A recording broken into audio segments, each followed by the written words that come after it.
On te dit que tu dois travailler, que tu dois réussir tes examens. Mais t'étudies et t'as l'impression que t'avances pas. Il y a trop à faire et il n'y a pas assez de temps.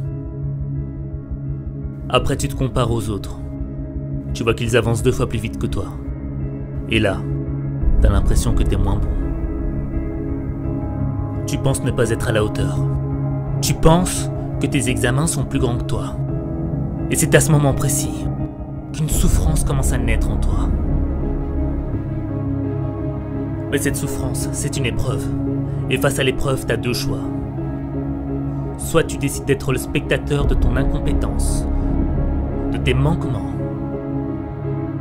Soit tu décides d'être l'acteur de ta lutte. L'acteur de ton succès. Tu ne dois pas réussir, non. Tu dois vouloir réussir. On réussit pour une cause. Demande-toi, pourquoi est-ce que tu étudies? Vers quel rêve ça va te mener? Ton épreuve, c'est un combat à court terme. C'est juste un instant dans ta vie. Tu dois voir plus loin que ton épreuve. Tu dois avoir une vision à long terme. Une vision de la personne que tu veux être. Une vision des rêves que tu souhaites accomplir. L'épreuve, c'est une opportunité. Tu dois la réclamer. Tu dois l'aimer. Car c'est elle qui va te faire grandir. C'est elle qui va te rapprocher de la lumière de tes rêves. Rappelle-toi que lire et écrire, c'est un don qui t'est offert. La réussite, c'est 10% de talent et 90% de travail. Si t'as pas de talent, il te reste 90% de réussite. Deviens l'acteur de ta vie et travaille pour t'améliorer. Travailler, ça ne va pas te rendre l'épreuve plus difficile, ça va te la rendre plus facile. Ce n'est pas parce que tu prends plus de temps que les autres que t'es moins bon. Ta réussite ne se définit pas en fonction des qualités des autres. Elle se définit en fonction des sacrifices que tu fais. Tu dois éduquer ton intelligence. Tu dois être exigeant avec toi-même, avec ton temps. Qu'est-ce que tu vas faire de tes prochaines minutes? Ta réussite, elle se joue sur les prochaines minutes qui passent. Ne laisse pas tes minutes se gaspiller. Ne laisse pas ton épreuve te maîtriser. Maîtrise ton épreuve. C'est toi qui crée ta réussite. Et tu vas réussir.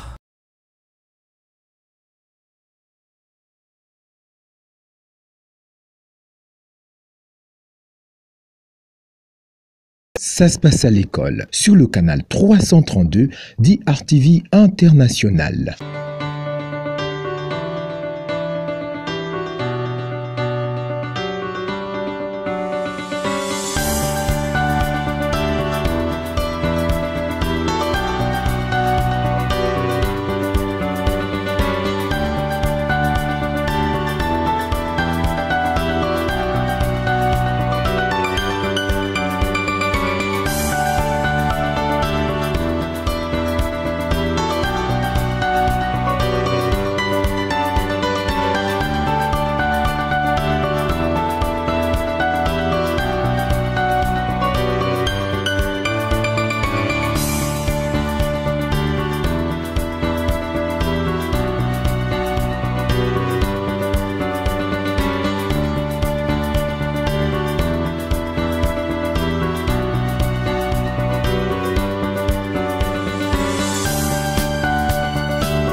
L'école est le premier endroit où l'enfant apprend et découvre la vie communautaire.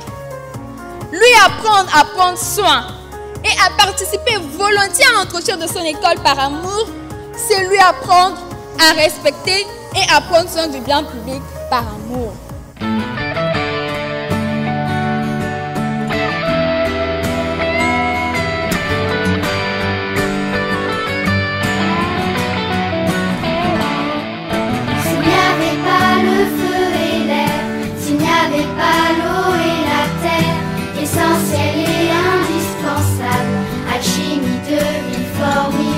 Mais comment atteindre ce but si nous n'aimons pas cet endroit? quatre éléments en équilibre, fascinant, puissant et terrible, pourtant fragile et plus précieux que la prunelle de nos yeux. Pas d'oxygène pour respirer, pas de grand chêne de champs de blé, pas d'océan, pas de ruisseau, ni poissons ni coraux, pas de chevaux dans les prairies, même pas de fleurs, même pas de fruits, aucune braise ni étincelle, ni flammes aux chandelles. Et comment sauvegarder cette image de l'école si nous ne l'entretenons pas? Ça se passe à l'école, sur le canal 332 d'IRTV International.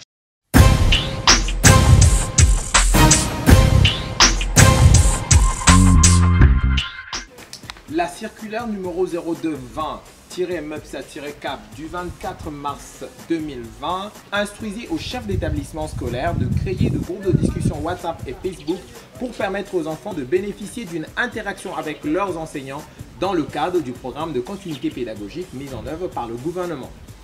Comment le lycée de Mpaka s'est organisé pour que cette continuité se fasse? Grâce au soutien et à l'appui technique et logistique de la cellule interassociative de crise Covid-19 SIAC Congo, il s'est mis en place une unité de gestion des classes virtuelles WhatsApp.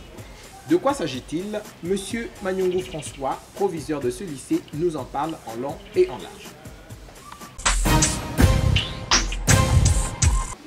Au début, lorsque l'annonce du ministre est sortie, tout le monde se disait que vraiment c'était un peu difficile avec le fait que certains enfants n'avaient pas de téléphone Android. Il y avait le délestage, qu'est-ce que moi-même j'avais déjà fait une interview là-dessus. Mais nous continuons à réfléchir sur la faisabilité parce que nous avons une salle multimédia, on avait des appareils.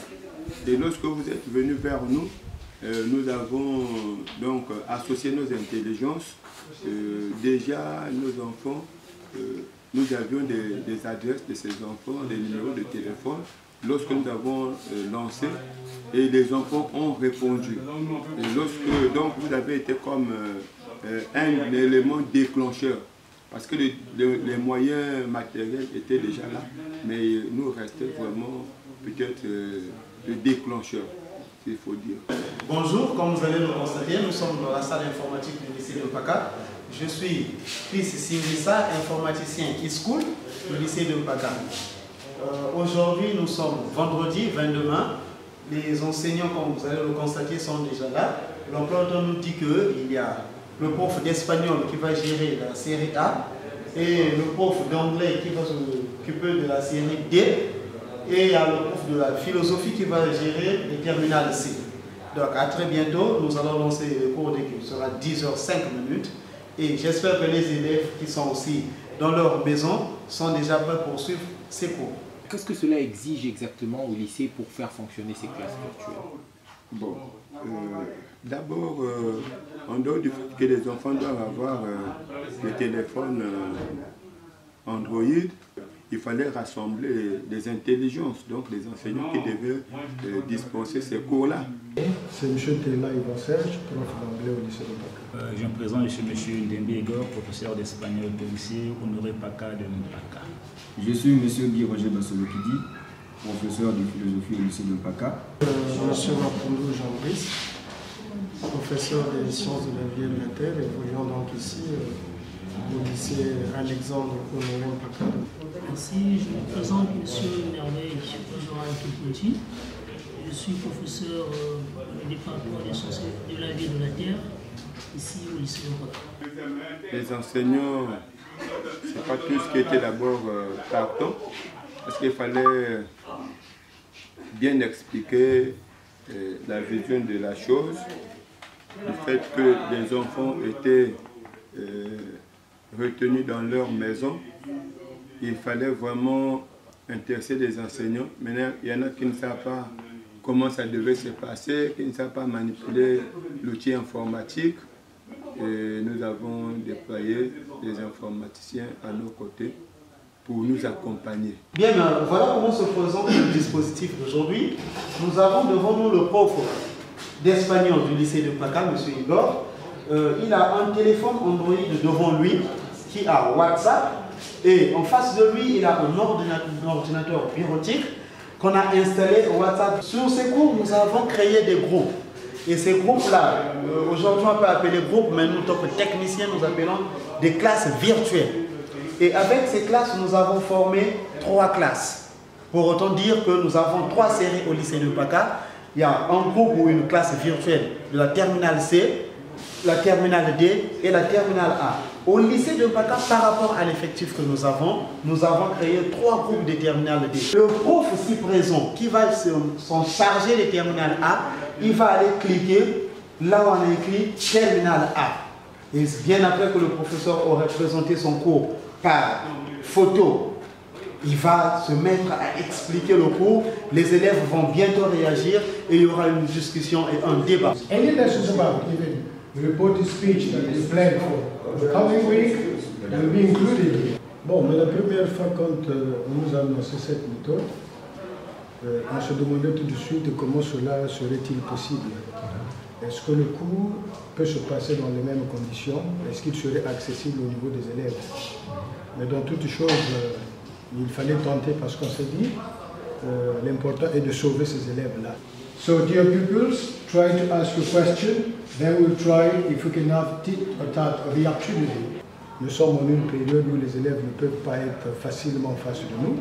Et donc il faut trouver donc des canevas pour les aider et les orienter. Hola, muy buenos días, amados alumnos del Liceo Honoré Paka de Paka. Soy siempre yo Donigo. C'était tout simplement un cours déjà préparé depuis la maison, que j'ai dû poster depuis hier parce que le cours devait être posté un jour avant, et c'est ce que je suis en train de faire. C'est en fait un récapitulatif sur tous les auxiliaires qui existent en espagnol. Donc vu que les enfants sont restés pendant plus de 2 mois confinés à la maison, c'était une très bonne chose de pouvoir les occuper, parce qu'avec les difficultés que les enfants rencontrent, c'est toujours pas évident que ces enfants-là sortent en contact de leurs documents. Donc j'ai pensé qu'il était nécessaire de pouvoir revenir un tout petit peu en arrière pour des petites révisions. Si hay alumnos que me siguen por vez primera, os recuerdo muy rápido la regla, ¿no? Después de haber explicado mi clase, podéis hacer preguntas tuyas. Preguntas en espagnol para los que lo pueden y en français para los que no lo pueden, por supuesto que sí. Je pense que c'est une très bonne chose, même si cela est arrivé un peu tardivement. C'est une très bonne initiative que nous tenons à saluer. Cela permet à de nombreux élèves que nous avons de toujours rester en contact de l'école. Dans certaines disciplines de base, telles que les mathématiques, les sciences physiques, bon, nous n'avons pas assez dispensé des cours dans ce sens-là parce que les gens sont toujours hésitants. Il y en a qui pensent qu'il faut toujours que ça soit au tableau. Mais Dieu merci, nous avons réussi avec certains collègues et nous avons aussi attendu le retour du côté des élèves. Nous avons reçu des appels qui ont montré que vraiment les élèves avaient vraiment soif de cette communication-là, de ce contact. Ne manquez pas la suite de ce reportage dans notre prochaine émission.